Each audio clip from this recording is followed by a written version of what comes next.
This channel does not promote any violent, harmful, or illegal activities. All content provided by this channel is meant for an educational purpose only. হরিয়ানার গুরগাঁওয়ে বাংলাদেশি সন্দেহে মালদার চাঁচলের 7 পরিযায়ী শ্রমিককে আটকে রেখে অমানবিকভাবে আচরণের অভিযোগ উঠেছে। পরিবারের অভিযোগ, থানায় অর্ধনগ্ন অবস্থায় গাদাগাদি করে রাখা হয় শ্রমিকদের, এমনকি বাথরুম ও ঘর পরিষ্কারেরও কাজ করানো হয়। চাঁচলের কলিগ্রামের আলম আলী ও আনিসুর রহমান সহ 7 জনকে সঠিক নথি দেখানো সত্ত্বেও 7 দিন আটকে রাখা হয় বলে দাবি। রাজ্য সরকারের হস্তক্ষেপে শেষমেশ শ্রমিকদের মুক্তি দেয় হরিয়ানা পুলিশ।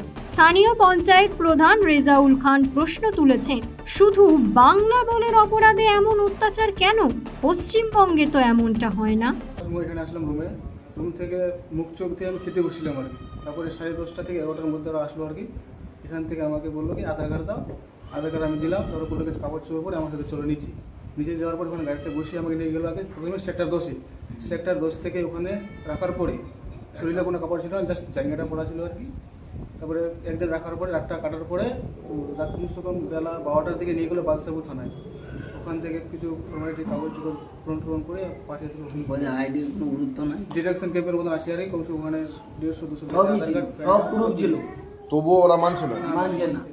আর একটা জিনিস, বাংলা কথা মানে বাংলাদেশি। তো আপনারা আমাদের সাহায্য না করতো, আমাদেরকে তিলে পঙ্গ করে মারতো না আগে। যাই হোক আপনাদের আমাদের অ্যাকশন নিয়েছে, এটার জন্য খুবই ধন্যবাদ। অ্যাকশন নিয়েছে তার জন্যই আসতে পারলাম। দিদিকেও আমি নমস্কার জানাই আমাদের জন্য অ্যাকশন নেওয়ার জন্য।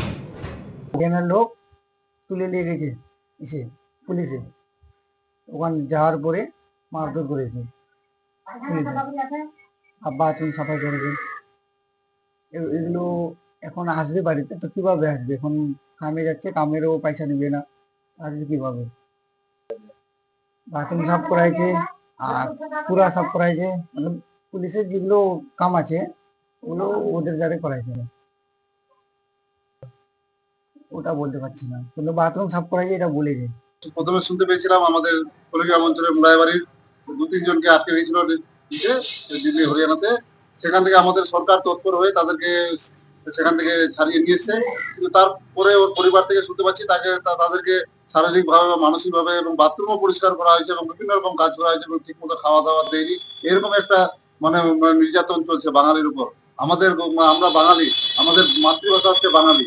আমরা যদি বাংলা ভাষায় কথা না বলি তো কি ভাষায় কথা বলবো? আমাদের রাজ্যে বিভিন্ন রাজ্যের পরিযায়ী শ্রমিক কাজ করছে, আমরা সেরকম তাদের উপর অত্যাচার করছি না। আমরা সবাই মিলেমিশে থাকতে চাই, কিন্তু যারা বাঙালি বিদ্বেষ, যারা মানে বিশেষ করে যারা বিজেপি শাসিত রাজ্য আছে সেখানে বিশেষ করে এটা অত্যাচার হচ্ছে।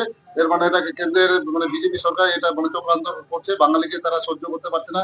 বাঙালি আগামী দিনের ভবিষ্যৎ মানে দেশের আমাদের যে মুখ্যমন্ত্রী মমতা ব্যানার্জি যে একটা পথ যে মানে দেখাচ্ছে, এটা দেখে তারা হিংসা করছে। Bureau report, rising Bangla.